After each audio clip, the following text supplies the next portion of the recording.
The stars looked different from the observation deck of the Galactic Council station. Catherine Bell stood with her hands clasped behind her back, her blue uniform crisp despite the long journey from Earth. 3 months ago, she had been Colonel Bell, stationed at the Mars Defense Command. Today, she represented all of humanity at this gathering of alien species. "Colonel Bell, they are ready for you now," said Alan Porter, her diplomatic aide. Catherine nodded and followed him through the curved hallway. The station was massive, built by species who had mastered space travel while humans were still figuring out steam engines. The walls gleamed with a metal that didn't exist on Earth, and the artificial gravity felt slightly off, just enough to remind her she was very far from home. The council chamber fell silent as she entered. 12 different species sat around a large circular table.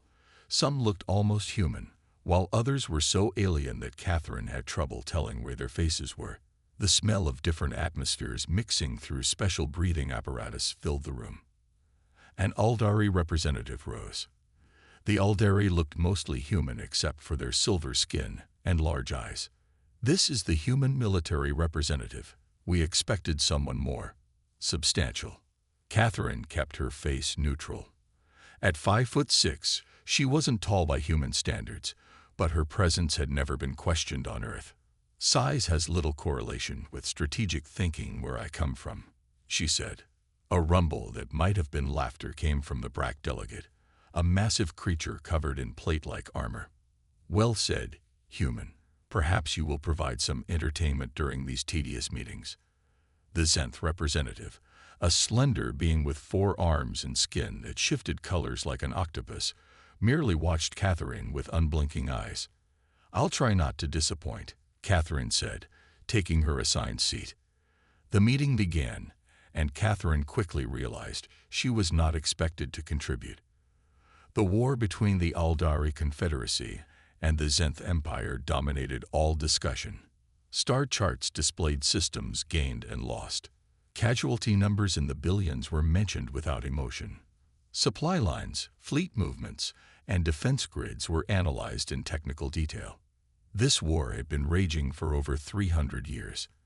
Entire generations had lived and died knowing nothing but conflict. The original cause was mentioned only vaguely, something about territory and resources in a distant sector.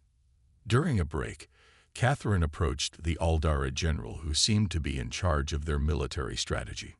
"General Thelox, I noticed the Zenth consistently attack in groups of 3 ships," she said. The general looked down at her. "Yes, it is their standard attack pattern. This is known. But have you tried adjusting your defense grid to create deliberate weak points? If you space your defense stations with irregular patterns instead of the standard formation, you could funnel their attacks to preferable engagement zones." The general stared at her for a long moment. "The defense grid has been optimized over centuries, Colonel. It is mathematically sound."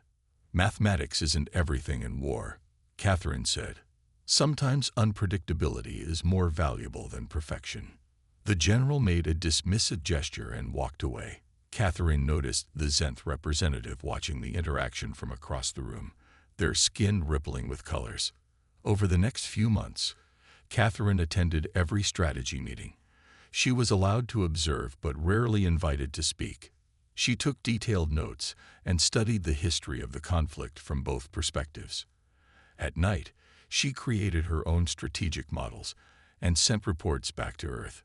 One evening, as she worked late in her quarters, she received an alert. A Zenth fleet had broken through an Aldari defense line, using an unusual formation. 4 ships instead of 3. The Aldari, expecting the standard attack pattern, had suffered heavy losses. Catherine smiled slightly. The war was adapting. Both sides had been locked in patterns so long they couldn't see them anymore, but she could. And maybe, just maybe, a fresh human perspective might be exactly what this ancient conflict needed. Neither side would admit it yet, but the day humanity joined the galactic community, the clock started ticking on a war everyone had accepted would never end. 5 years passed. Catherine Bell stood on the bridge of the Aldari flagship, no longer an observer but a general. The silver insignia on her uniform caught the light as she studied the tactical display. Her rise through the ranks had been fast, even by human standards. The emergency call had come 3 days ago.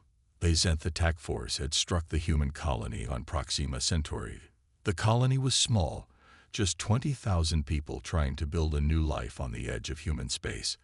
They had only basic defenses and a small military unit led by Major William Harris. "We're too late," said the Aldari captain beside her.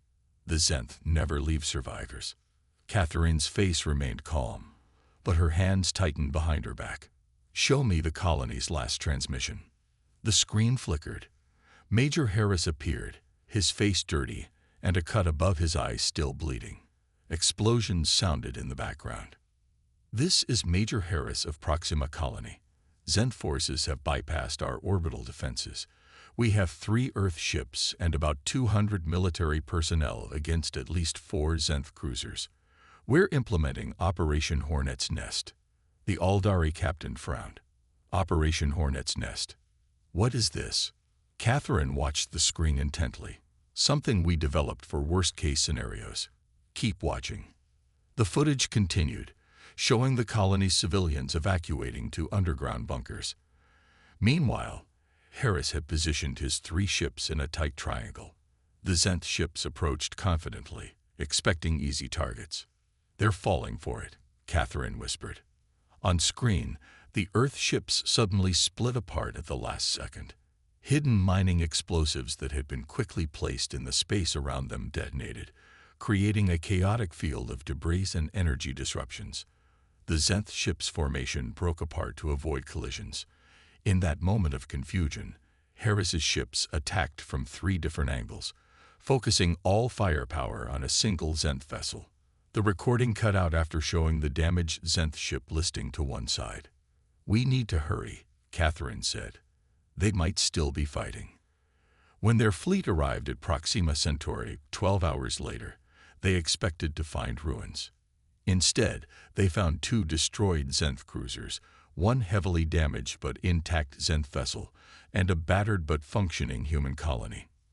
Major Harris stood at the landing pad to greet them, his arm in a makeshift sling. His remaining forces had captured the damaged Zenth ship after its crew abandoned it. "Never seen anything like it," the Aldari captain said as they toured the captured vessel.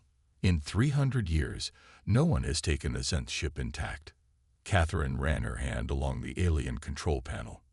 Major Harris didn't have enough firepower to destroy all the enemies, so he got creative. He focused on capturing one instead. But why? What good is 1 ship?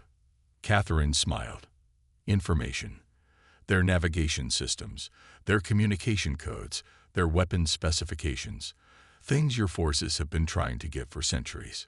Word spread quickly through the galaxy. Humans, the newcomers, had done what no other species managed in hundreds of years of war. Catherine was summoned back to the Galactic Council, but this time to the inner war chamber where the highest-ranking military leaders gathered. General Bell, the Aldari Supreme Commander, said, "Your Major Harris has proven that humanity brings unusual perspectives to warfare. We call it thinking outside the box," Catherine said. "When you fight the same enemy the same way for centuries, you develop blind spots. Sometimes fresh eyes see what experienced ones miss."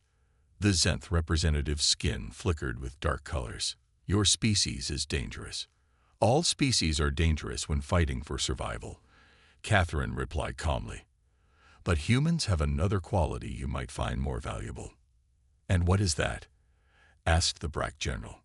Catherine looked around the room at the faces of beings who had known nothing but war for generations. "We're very good at finding new solutions to old problems." For the first time since joining the galactic community, Catherine noticed they were actually listening to her. The war that had raged for centuries had just met something it hadn't encountered before: human ingenuity. By the year 2175, Lieutenant General Catherine Bell had earned the respect of both allies and enemies. Her office aboard the Aldari space station, Unity, was simple but functional. Star maps covered the walls, with colored pins marking fleet positions across 12 sectors of space. Catherine looked up as John Martinez entered. Once her student at Earth's military academy, Martinez now wore the uniform of a brigadier general. He carried a data pad and a worried expression. "The Zenth hit another colony world," he said. "Casualties are high." Catherine sighed. "Which one?" "Torva IV. Mostly Brack civilians, but they had a mixed population." Catherine stood and moved to the large map on the wall. She placed a black pin on Torva IV. It joined a line of similar black pins showing recent Zenth attacks. "They're pushing deeper into Allied space," she said. "But look at the pattern." Martinez studied the map. "They're avoiding human settlements." "Exactly. They've been avoiding direct confrontation with our forces since Proxima." Martinez set his data pad on the desk. "I have something to show you. Remember those Zenth texts we recovered from the captured ship 5 years ago?" Catherine nodded. After the Proxima battle, she had ordered all captured Zenth materials to be studied, not just their weapons and technology, but their art, literature, and historical records. Most military leaders thought this was a waste of time, but she had insisted. "I've been analyzing them with my team," Martinez continued. "We think we understand something important about Zenth culture now. They don't fight because they hate their enemies. They fight because they're afraid. Afraid. They've been the aggressors for 3 centuries. Martinez activated his data pad, showing ancient Zenth artwork. Their earliest records show a species nearly wiped out by invaders before they developed space travel. Their entire society is built on the belief that only through strength and conquest can they ensure their survival. They attack because they believe if they don't, they'll be destroyed." Catherine considered this. That's why standard peace overtures have always failed. If their worldview is based on fear, traditional surrenders would seem like death sentences. "Exactly," Martinez said. "And there's more. We think their government keeps the war going because it gives them control. Their people unite behind military leaders out of fear." Catherine walked to the window. Outside, ships from 12 different species moved through space in coordinated patterns. When she'd first joined the Galactic Council, these species barely cooperated. Now they trained together in what she called her Firebreak Initiative. "Bring me your full report," she said. "If we understand why they fight, we might find a way to end this war that doesn't require annihilating them." Later that day, Catherine stood before representatives from all allied species. The room was filled with military officers and political leaders from worlds that had been enemies themselves before the greater Zenth threat united them. "For too long, we'd fought this war the same way," Catherine said. "We react to Zenth attacks. We defend. Sometimes we push back. But the war continues because we're fighting symptoms, not causes." She activated the room's display system, showing Martinez's analysis of Zenth culture and psychology. The Zenth fight from fear. They believe the galaxy is a place where only the strongest survive. For 300 years, we've been proving them right by matching violence with violence. A Brack general growled. "Are you suggesting we surrender to those who have killed billions?" "No," Catherine said firmly. "I'm suggesting we change the nature of the conflict itself. General Martinez has developed a new approach to psychological warfare based on his cultural analysis. Combined with our mixed species combat teams, we can show the Zenth something they've never seen before." "And what is that?" asked an Aldari commander. Catherine's eyes were steady and determined. "A galaxy where strength comes from cooperation, not conquest. Where species that were once enemies can stand together without fear." For the first time in centuries, a new strategy was taking shape, one based not on better weapons or tactics, but on understanding the enemy. The human element was changing the oldest war in the galaxy, one idea at a time. The year 2183 began with alarms blaring across every allied world. The Zenth had launched their largest attack in 50 years. Their target, the Aldari homeworld.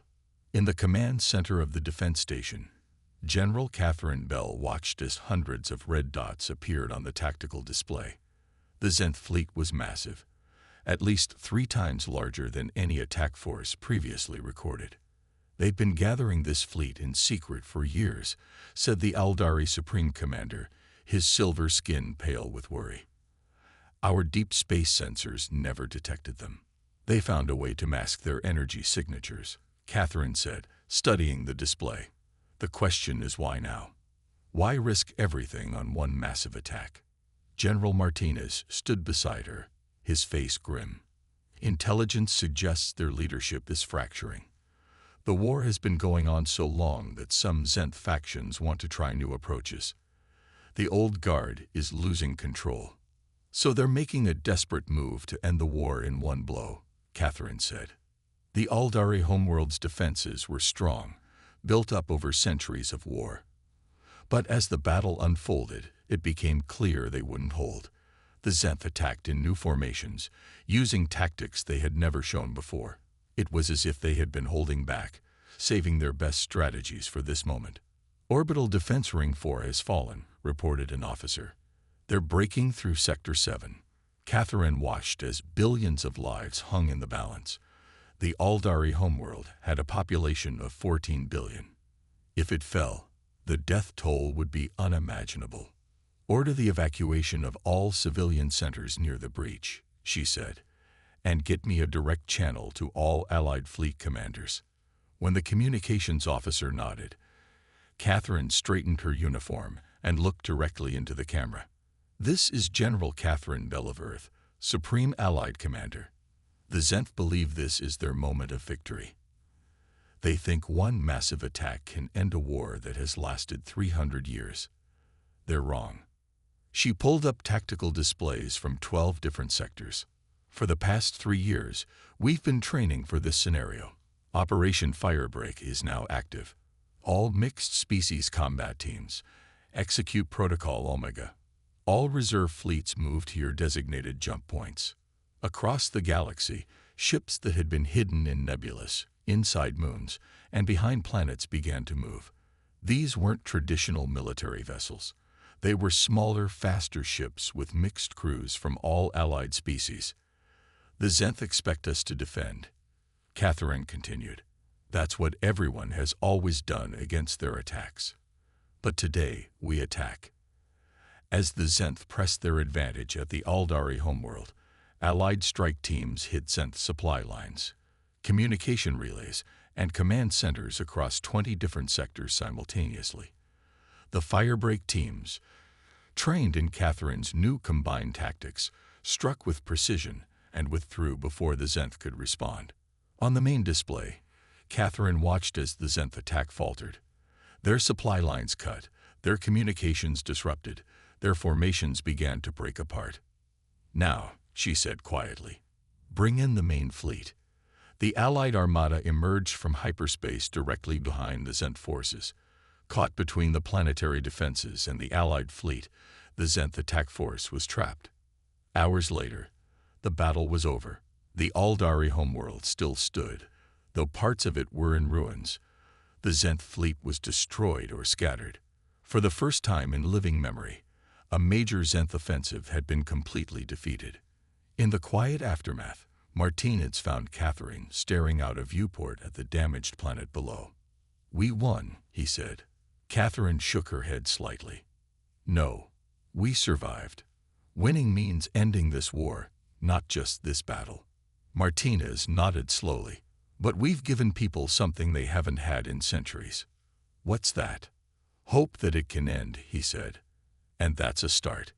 For the first time since the war began 300 years ago, the tide had turned, and a human had been the one to turn it. 3 months after the battle for the Aldari homeworld, General Catherine Bell stood before the full Galactic Council.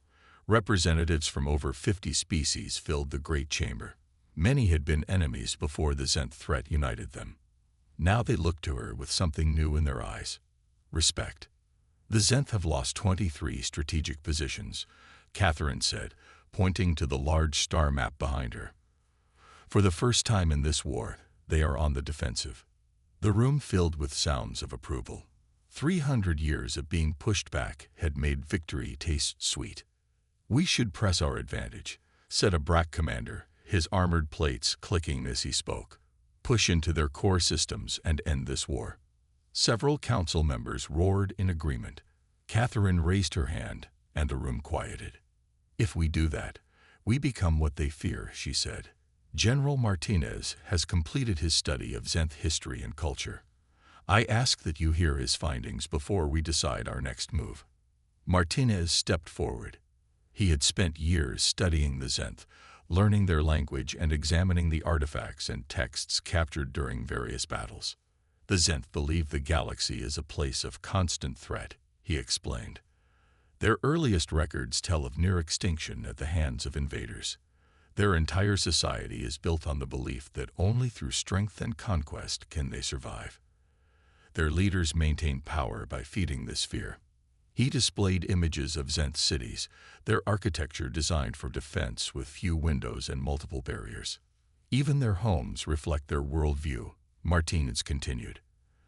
Their children are taught from birth that other species will destroy them if given the chance, and for 300 years, we have confirmed this belief by fighting them the way they expect us to fight. Catherine moved to stand beside him, which is why Operation Phoenix will not focus solely on military objectives. She activated a new display showing a detailed plan. The council members leaned forward, studying it with confusion. Instead of destroying captured Zenth worlds, we will protect them, Catherine explained. Instead of executing prisoners, we will treat them with dignity. We will show them that cooperation can bring security that conquest never could. An Aldari representative stood. You expect us to spare those who have killed billions of our people. I expect us to be better than our worst instincts, Catherine replied calmly. The cycle of violence has continued for 3 centuries because both sides believe it's the only way. We need to show there is another path. The council chamber erupted in debate. Some species supported the plan, while others demanded traditional vengeance. Catherine let them argue, watching the dynamics she had come to understand well. Later, in her private quarters, Martinez found Catherine looking at old photographs from Earth. One showed her as a young officer standing beside her family. The council approved your plan, Martinez said, by a narrow margin, but they approved it. Catherine nodded. The Zenth will test us. They'll try to provoke us into responding the way they expect. It will be harder to show restraint than to show force. But you believe it will work. Catherine turned from the photos. I believe that hate cannot survive when faced with consistent compassion. Fear cannot last when security is genuinely offered. The Zenth have been fighting for so long they've forgotten there's any other way to exist. Martinez smiled slightly. That sounds more like philosophy than military strategy. The best military leaders understand that war is ultimately about people, Catherine said. The Zenth are people, no matter how alien they seem. They want what all people want: safety, prosperity, a future for their children. She looked back at the star map, where red and blue markers showed the positions of opposing forces across the galaxy. Operation Phoenix begins tomorrow, she said, and with it, the true test of whether humanity's approach can end what force alone never could. Across the room, a small model of Earth sat on her desk, a reminder of the perspective she brought to a war older than her entire species' time among the stars. 1 year into Operation Phoenix, Catherine stood on the surface of Zeltura, a Zenth colony world that had been captured 6 months earlier. Around her, mixed teams of Allied soldiers worked alongside Zenth civilians to rebuild structures damaged in the fighting. A small Zenth child watched her from behind a partly fallen wall. Catherine smiled and waved. The child hesitated, then waved back before running away. Small victories, said Martinez, who stood nearby. Sometimes those are the most important kind, Catherine replied. They walked through the settlement. Unlike previous occupations in the Long War, there were no prison camps, no forced labor. Allied forces maintained security, but treated the local population with respect. Food and medicine were freely shared. Zenth cultural sites remained untouched. The first group of Zenth prisoners has completed rehabilitation, Martinez said. They're ready to return to their people. Catherine nodded. This was a crucial part of her plan. Captured Zenth soldiers had been treated well, taught about allied cultures, and shown that peaceful coexistence was possible. Now they would carry that message back to their own kind. "Have there been any communications from their leadership?"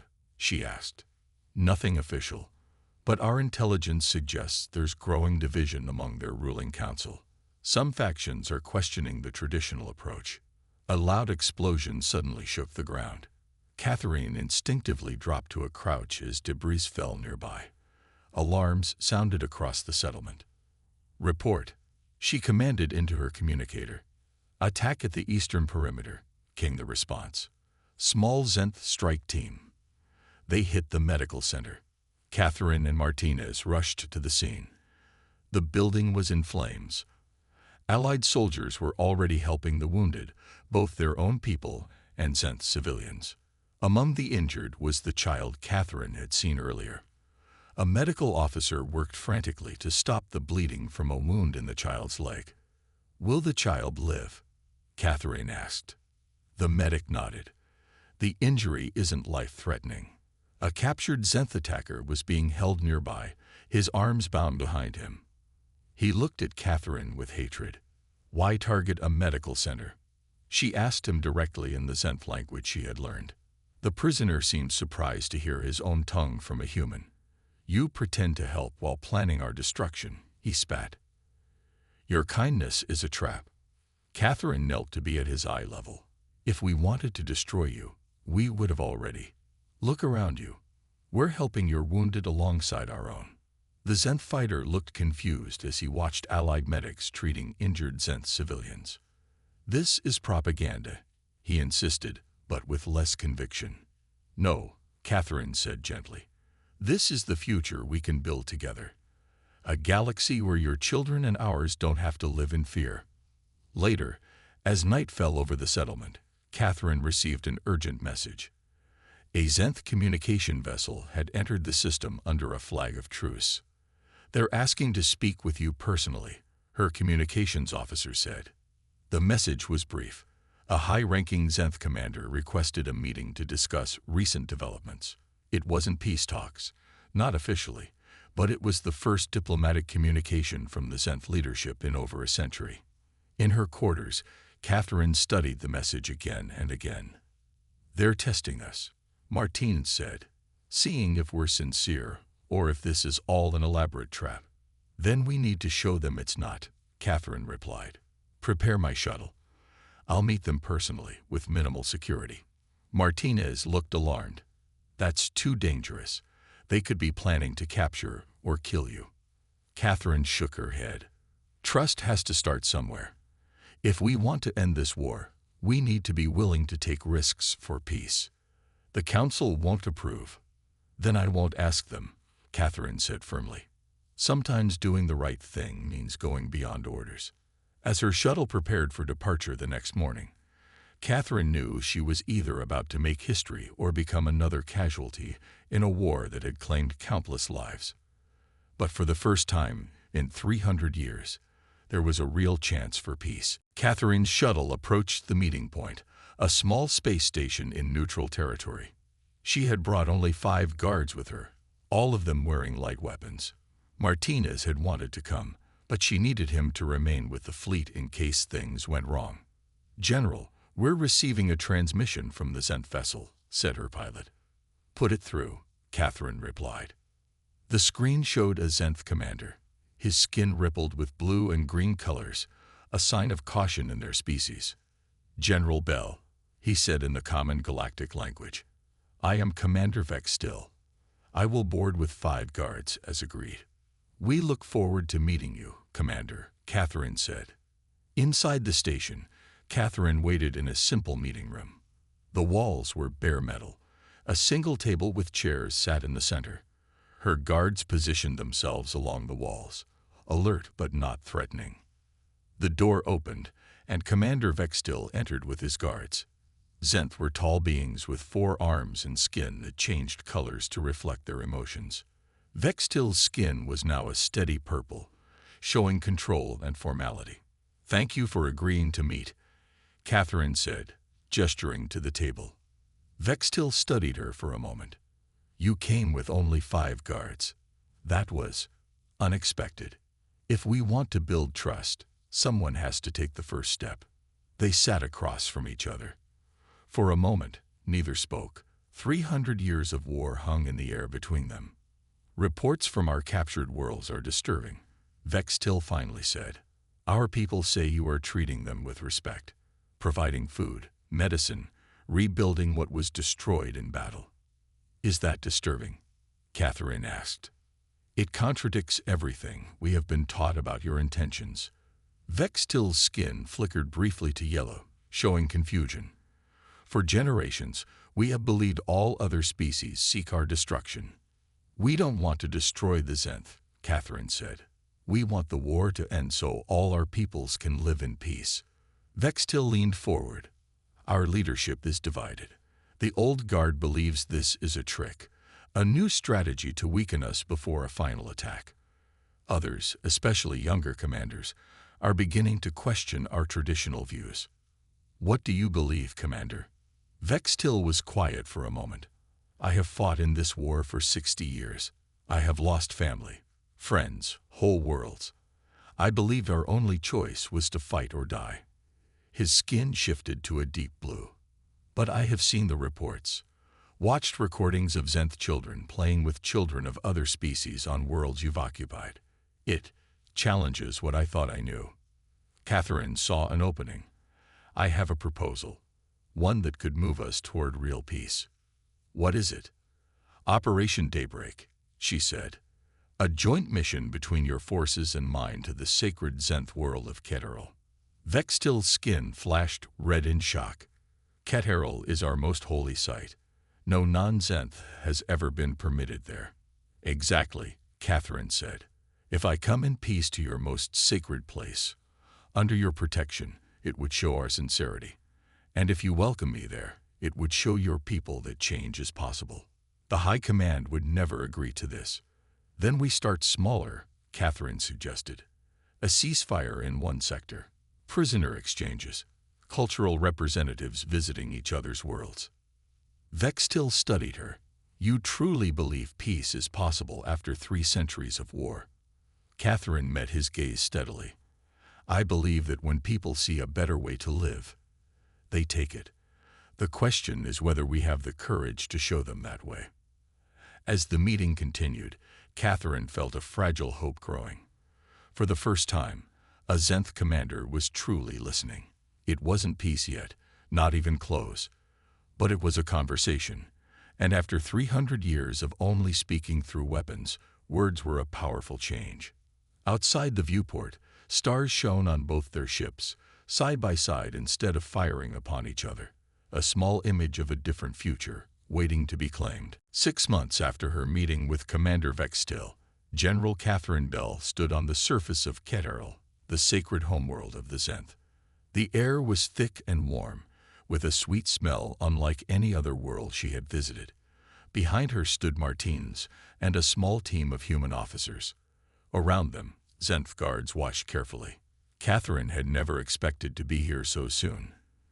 The path to this moment had been difficult and dangerous. The ceasefire in one sector had expanded to 3, then 5. Prisoner exchanges had built trust on both sides. But there had also been setbacks. Hardliners on both sides who tried to sabotage the peace process, attacks that threatened to reignite the war. Now she stood before the Great Circle, the ruling council of the Zenth Empire. 25 senior commanders sat in a half-ring, their skin shifting through patterns of blue, purple, and red as they watched her. At the center sat the supreme leader, older than any Zenth Catherine had met, his skin a deep, steady indigo. General Bell of Earth, the supreme leader said, his voice low and resonant. You stand on soil no outsider has touched in the history of our people. I am honored by the trust you show in allowing me here, Catherine replied. Not all agreed to this meeting, the leader said, gesturing to several commanders whose skin pulsed angry red. Many believe this is a mistake. After 300 years of war, peace always seems like a mistake to some, Catherine said. It is unfamiliar, frightening. And what do you offer that makes such a risk worthwhile? Asked a commander to the leader's right. Catherine nodded to Martinez, who activated a small projector. It displayed images from worlds where humans and Zenth now worked together. Not just an end to fighting, Catherine said, but a beginning of something new. Cooperation, trade, cultural exchange, security through alliance rather than through fear. She stepped forward, looking directly at the Supreme Leader. Your people have fought for centuries because you believed it was the only way to ensure your survival. Our people were newcomers to this war, with fresh eyes. We saw what everyone else had forgotten, that there is strength and unity greater than any single empire can achieve alone. The council chamber was silent. Even the hostile commanders were listening now. To prove our sincerity, Catherine continued, I have come to your most sacred world with minimal protection. My fleet remains at the edge of your system, weapons powered down. Then, in a move that shocked everyone, Catherine removed her sidearm and placed it on the floor before the council. Martins and her officers followed suit, disarming themselves completely. We choose trust over fear, she said simply. The Supreme Leader's skin rippled with surprise. Such vulnerability was unheard of in Zenth culture. For long moments, he studied her. 300 years, he finally said. Generations born, living and dying knowing only war. Can such a cycle truly be broken? It already has been, Catherine said softly. Look around you. We stand together in peace where once there was only battle. The future is already changing. The Supreme Leader rose slowly from his seat. The chamber grew tense as he approached Catherine. He stood before her, towering over the human. I have lived 200 years, he said. I have known nothing but war with your allies. I did not expect to see peace in my lifetime. He extended two of his 4 hands toward Catherine. But perhaps old eyes can still see new ways. Catherine took his hands in hers. The gesture, simple yet powerful, rippled through the room. One by one, other council members rose to their feet. 3 days later, Catherine stood on the balcony of the diplomatic quarters as Martinez approached with news. It's official, he said, his face showing both excitement and disbelief. The provisional ceasefire agreement has been signed by all parties.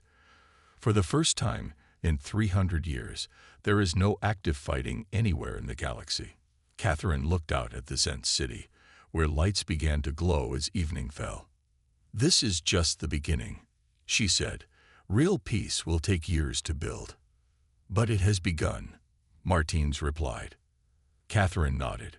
A human general from a species that had been in space for less than a century had accomplished what had seemed impossible, finding a path to end a war that had raged for 300 years.